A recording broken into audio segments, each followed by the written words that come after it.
Hello, welcome to this class. आपका स्वागत है हमारी इस क्लास के अंदर। मैं रीना शर्मा आज आपका स्वागत करती हूँ एक नए विषय के साथ में। दोस्तों, कैसी लग रही है आपको मेरी क्लासेस? प्लीज कमेंट करके बताएं, लाइक शेयर करें ताकि दूसरे लोग भी हमारे साथ में जुड़ सकें। और आज हम डिस्कस करेंगे इंटरनल जेनाइटल ऑर्गन्स का एक पार्ट जो है फैलोपियन ट्यूब। फैलोपियन ट्यूब एक बहुत ही बड़ा पार्ट है हमारे इस सिस्टम में, क्योंकि इसकी लंबाई कितनी होती है? 10 सेंटीमीटर। मोटा मोटा ले ले 7 से 12 सेंटीमीटर, अप्रोक्सीमेटली 10 सेंटीमीटर होती है। ठीक है। और इसकी जो डायमीटर होता है ये होता है कितना? 1 सेंटीमीटर। ये जो है इसके दो एंड्स होते हैं। एक एंड ओवरी को जोड़ता है यूट्रस से और एक ये अंदर वाला। ठीक है। इसके दो एंड्स होते हैं। फैलोपियन ट्यूब को हम यूट्राइन ट्यूब भी बोलते हैं, सेल्फिंजिस भी बोलते हैं और ओविडक्ट भी बोलते हैं। ठीक है। जो ये फैलोपियन ट्यूब है इसका एक छोटा सा डायग्राम यहाँ बनाया है हमने सेपरेट, ताकि आपको इसके जो पार्ट्स हैं चार उसको समझने के लिए इजी रहे। ठीक है ना। तो इसीलिए एक छोटा डायग्राम भी बनाया। इसमें क्या इतना एलेबरेट करके हम नहीं पढ़ पाएंगे कि भाई कहाँ पे इस्टेमस पार्ट है, कहाँ इनफंडिबुलम है इसका। तो इस वजह से है जो एक थोड़ा सा क्लीन डायग्राम भी बना दिया आपके लिए। ठीक है। तो जो ये फैलोपियन ट्यूब होती है ये एक बहुत ही इंपॉर्टेंट रोल प्ले करती है। किसमें करती है? जब फर्टिलाइजेशन होता है तो उस समय जो स्पर्म होता है वो हमारे यूट्रस तक जाता है। तो वो किसके थ्रू जाएगा? ये जो इसका फिंगर लाइक प्रोजेक्शन होता है फैलोपियन ट्यूब का, ये फिंगर लाइक प्रोजेक्शन जो होता है वो इसीलिए होता है कि ये आसानी से स्पर्म को कैच कर सके और कैच करके फिर स्पर्म फ्लोट होते हुए यहां से एम्पुला पार्ट में आता है। एम्पुला पार्ट के अंदर फर्टिलाइजेशन होता है, फिर वो यहां से अपने यूट्रस तक जाता है। ठीक है। तो ये इसीलिए बहुत इंपॉर्टेंट रोल प्ले करता है फर्टिलाइजेशन के अंदर, इसलिए हमें फैलोपियन ट्यूब थोड़ा सा समझ के पढ़नी है। अब नेक्स्ट इसके बारे में मेन इंपॉर्टेंट बात ये है कि भाई जब कभी ट्यूबल प्रेगनेंसी हो जाती है, ट्यूबल प्रेगनेंसी का मतलब है कि अगर यहां से ओवा अंदर घुस रहा है और ये इसका एम्पुला पार्ट है, अगर यहीं पे फर्टिलाइजेशन के साथ साथ अगर इम्प्लांटेशन हो गया है एम्पुला पार्ट में, तो क्या हो जाएगा? एक्टोपिक प्रेगनेंसी हो जाएगी। एक्टोपिक प्रेगनेंसी कहाँ होती है? क्या होती है एक्टोपिक प्रेगनेंसी? एक्टोपिक प्रेगनेंसी वो होती है जिसमें जो प्रेगनेंसी है यूट्रस के अलावा कहीं पे भी इम्प्लांटेशन हो जाए जाइगोट का, तो वो हो जाता है एक्टोपिक प्रेगनेंसी। ठीक है। तो उस कंडीशन में कई बार ऐसा भी हो जाता है कि फैलोपियन ट्यूब रप्चर हो जाती है। रप्चर होके उसमें हमें फिर उसको कट भी करनी पड़ जाती है, सेल्फिंजेक्टोमी बोलते हैं जिसको, उसको कट भी करना पड़ जाता है। फिर उसमें कई फीमेल्स के अंदर ऐसा हो जाता है कि वो फिर उसका जो होगा फर्टिलाइजेशन वगैरह वो एक ट्यूब के द्वारा ही होगा। ठीक है ना। ये थोड़ा एक्स्ट्रा चीज बताई मैंने आपको। चलिए अब हम शुरू करते हैं फैलोपियन ट्यूब। तो फैलोपियन ट्यूब को क्या बोलते हैं हम?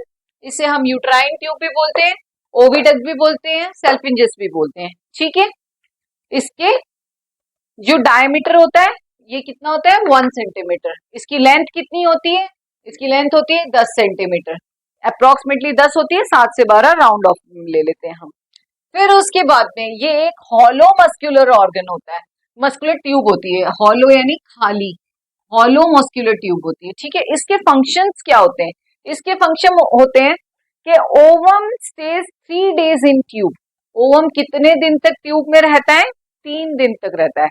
जब स्पर्म और ओवम मिलता है उसके बाद में जो ओवम है वो यहाँ पे ट्यूब में आके 3 दिन तक रहता है। ठीक है। उसके बाद में transport egg from ovaries to uterus. जो ओवा होता है वो ओवरी से यूट्रस तक इसके थ्रू आएगा। ठीक है। उसके बाद में fallopian tube provide the environment. जो फैलोपियन ट्यूब होती है एक एनवायरमेंट प्रोवाइड कराती है। किसको प्रोवाइड कराती है? ओवा को प्रोवाइड कराती है, ताकि ओवा उसमें रह सके। कितने दिन तक रहता है? 3 दिन तक रहता है। उसके बाद में tubal secretion contains pyruvate for nurturing the zygote. Tubal secretion, tube के अंदर जो सेक्रीशन होता है वो पायरुवेट को पोषण देता है। किसको? द जाइगोट को, नर्चरिंग द जाइगोट। जो जाइगोट होता है उसको पोषण देने का काम करता है। कौन करता है? पायरुवेट, जो कहाँ होता है? ट्यूब के अंदर होता है। ठीक है, इसके अब 4 मेन पार्ट्स हैं। 4 पार्ट्स में से हमें मेन इंपॉर्टेंट पार्ट कौन सा लर्न रखना है? एम्पुला लर्न रखना है। लेकिन 4 पार्ट हैं, चारों छोटे छोटे से पार्ट हैं, इसको हम छोटा सा पढ़ लेते हैं। सबसे पहला पार्ट है उसका इंटरस्टिशियल पार्ट। इंटरस्टिशियल पार्ट कौन सा होता है इसका? ये वाला पार्ट, ये है इसका इंटरस्टिशियल पार्ट। ठीक है, ये कितना होता है? 1.25 सेंटीमीटर होता है इसकी लंबाई, और इसकी विड्थ कितनी होती है? 1 मिलीमीटर। 1 मिलीमीटर का इसका लेंथ होगा, विड्थ होगी, और लेंथ होगी इसकी 1.25। ठीक है, बाकी इसके बारे में कुछ ज्यादा सोचने की बात नहीं। इसके बाद में इसका स्टेमस पार्ट आ जाएगा, ये इससे थोड़ा सा बड़ा। ये जो स्टेमस पार्ट होता है ये 3 से 4 सेंटीमीटर लंबा होता है। ठीक है, एक बहुत ही इंपॉर्टेंट चीज आपको बताते हैं, शायद ये कोई क्लास में नहीं बताया गया होगा।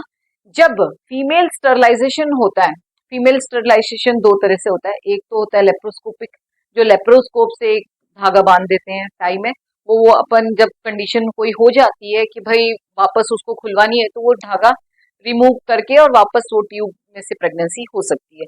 लेकिन एक होता है ट्यूबेक्टोमी। तो ट्यूबेक्टोमी में क्या कर देते हैं ये लोग? इसको फोल्ड करके फैलोपियन ट्यूब को और है जो कट कर देते हैं। तो जब फीमेल स्टरलाइजेशन ट्यूबेक्टोमी करते हैं तो वो कहाँ पे करते हैं? स्टेमस पार्ट में करते हैं। इस पार्ट को फोल्ड करके यहाँ पे है जो कट लगा देते हैं। तो ये जो ट्यूबेक्टोमी होती है, फीमेल स्टरलाइजेशन, वो कौन से पार्ट में होती है? फैलोपियन ट्यूब के स्टेमस पार्ट में होती है। ठीक है, आप कभी ये चीज भूलना मत कि कभी किसी की फीमेल की आप अगर स्टरलाइजेशन के लिए जा रहे हैं या मोटिवेट कर रहे हैं तो आपको ये चीज पता होना चाहिए कि फैलोपियन ट्यूब के कौन से पार्ट में होती है? वो स्टेमस पार्ट में होती है। स्टेमस पार्ट की लंबाई कितनी होती है? 3 से 4 सेंटीमीटर। तो इसमें 2 अच्छे क्वेश्चंस बनते हैं। एक तो स्टेमस पार्ट का बनता है कि ये स्टरलाइजेशन कहाँ होता है। अब आगे बढ़ते हैं, फैलोपियन ट्यूब का जो सबसे बड़ा पार्ट होता है एम्पुला पार्ट। मेन इंपॉर्टेंट अपन को एम्पुला के बारे में जानना है। तो ये एम्पुला पार्ट होता है, इसके अंदर क्या होता है? Largest and longest part of fallopian tube. Fallopian tube जो कि 10 सेंटीमीटर की लंबी होती है, इसका सबसे बड़ा पार्ट होता है एम्पुला, जो कि 5 सेंटीमीटर का होता है। ठीक है, 5 सेंटीमीटर इसकी लंबाई होती है। और इसकी लंबाई से अपन को मतलब नहीं है, मतलब किससे है कि यहाँ पे फर्टिलाइजेशन टेक्स प्लेस। जो फर्टिलाइजेशन होता है ओवा और स्पर्म का, वो एम्पुला पार्ट में होता है।